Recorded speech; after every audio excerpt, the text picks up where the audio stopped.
Hey everybody, welcome to Bible class once again. Like I told you on Sunday, I have my science experiment stuff ready.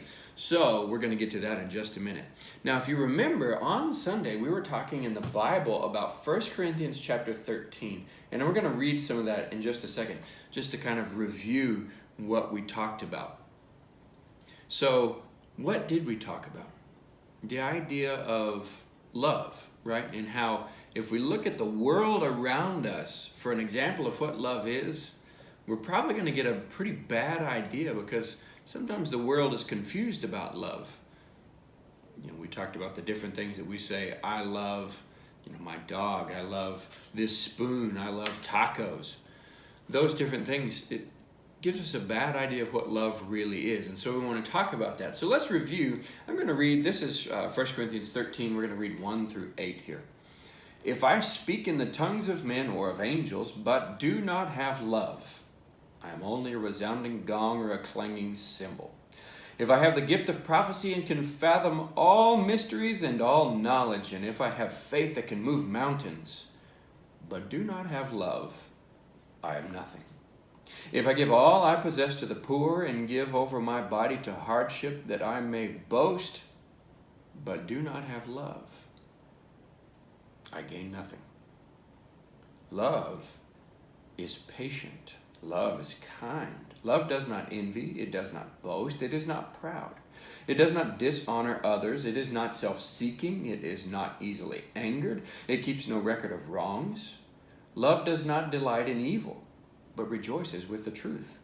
It always protects, always trusts, always hopes, always perseveres. Love never fails.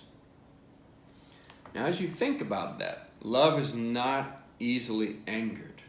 That's a good thing, to be not angered, because love is patient and kind. Those are good things. It doesn't envy. It's not jealous. It doesn't boast. It's not proud.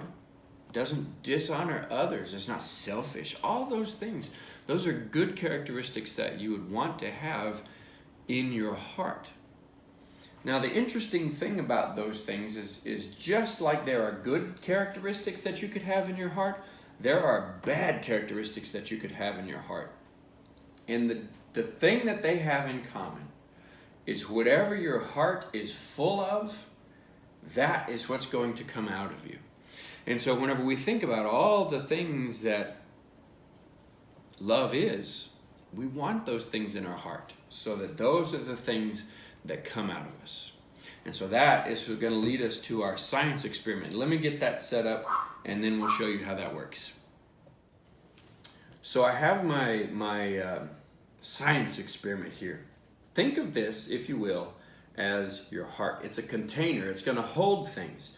So we're going to see about putting some things in there. So I'm going to put a little bit of red food coloring into our heart, if you will. Then I'm going to add a tablespoon of baking soda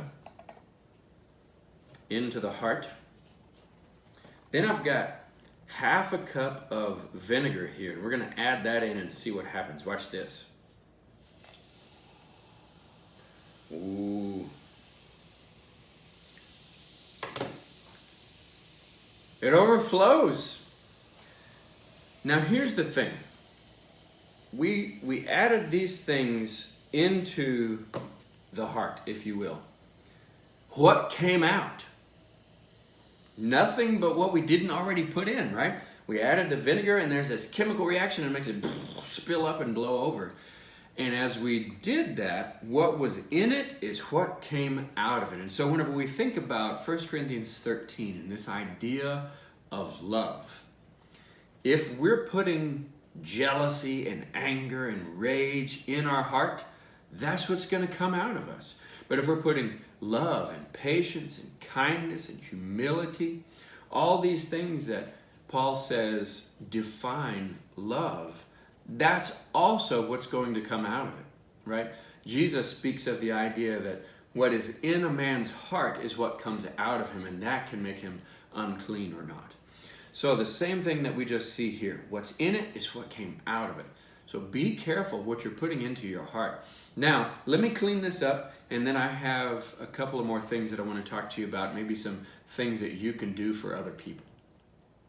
So thinking about those ideas of what we were talking about, biblical love from 1 Corinthians 13, think about what those things are. And I want you to brainstorm for just a minute, maybe with your family, maybe write down some of these ideas. What are some tangible ways? Tangible means things that we can do, we can feel, we can touch, we can really see. What are some tangible ways that we can show biblical love to someone that is around us? So maybe spend a few minutes and brainstorm. What are some things that you can do that can show love to others? And then we will come back and talk a little bit more.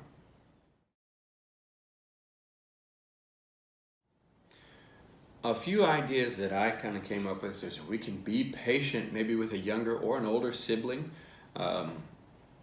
Maybe they actually need your help with something. You be patient with them. Or you can be happy for people whenever they get something, maybe even something you wanted, that you can be happy for them instead of jealous of them. Maybe you can show forgiveness and not bring things back up, or show kindness to someone. Maybe you can write them a card, or maybe you can share a snack with them or something like that. Be polite. Always say please and thank you. Always be a truth teller. Those are some things that I thought of, but I was thinking about this, and there's a song that came to mind. Why is it that we should love others anyway?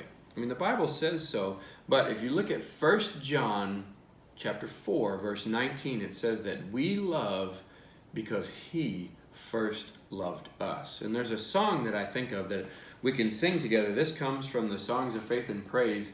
It is number 574 if you want to sing with me and you have one of these books. The song is called "Oh, How I Love Jesus." Listen to these words, and if you can, sing along with me, and maybe even rewind and listen to it and sing again. So here we go. There is a name I love to hear, I love to sing its worth. It sounds like music in my ear, the sweetest name on earth. Oh, how I love Jesus. Oh, how I love Jesus. Oh, how I love Jesus. Because he first loved me. So we love Jesus because he first loved us. And Jesus says, love your neighbor as yourself. And so we love others around us because we love Jesus and he loved us. So a couple of things that I have for you to be able to do here. A couple of ideas of things that you can do for other people is to be able to write letters to them. So if you're going to write a letter, you might need some stamps and maybe an envelope to be able to put it in. But that would be a good thing, because we think about Paul. He wrote letters to the churches, to individuals, to encourage them, to tell them of his love for them, but also to help teach them. So you could take some time this week and write an old-fashioned letter with your own hand and write on paper, put it in an envelope, and actually mail it in the mail with a stamp. It's very different to actually receive mail, and it's kind of a fun thing to go, ooh, I got some mail. What is it? So it could encourage them. You could let them know you're praying for them. And especially during this time whenever we are all separated from each other, for so long, there are people that need encouragement. Maybe it's just one of your friends. Maybe it's a shut-in from church. That could be a good thing for you to be able to do. Think back to that 1 Corinthians 13. Love is patient, kind, not envious, it's not jealous, it's not boastful, it's not proud, it's not rude, not self-seeking, it's not selfish, it's not easily angered, it doesn't keep a record of wrongs, it does not delight in evil, it rejoices in the truth, always protects, always trusts, always hopes, always perseveres. So I want you to choose two of those things. Write them on a piece of paper, and out beside them, write down one specific way that you're going to work towards putting that positive characteristic in your heart. Or maybe an example of a way you will work away from a negative characteristic. Like if you are easily angered, how can you work towards not being easily angered? That kind of a thing. So an example might be, love is kind. So I'm going to send a letter to a friend of mine. That's one of our options. Or maybe love keeps no record of wrongs. I will forgive and forget something my friend did, or maybe a brother or a sister. I won't bring it up ever again and remind them of what they did that hurt my feelings. And those are just some ways that we can do some tangible things that will help us to be able to display that biblical love. Maybe try to do that. Sit down, write a letter to somebody. Write on that piece of paper 2 things from 1 Corinthians 13 that love is and how you're going to work on those things, so that that will be what you're putting in your heart, so that that is what will come out of it. Anyway, thanks for being here at Bible class today, and I hope that you will find a way to fill your heart with love. I will see you on Sunday. Have a good week.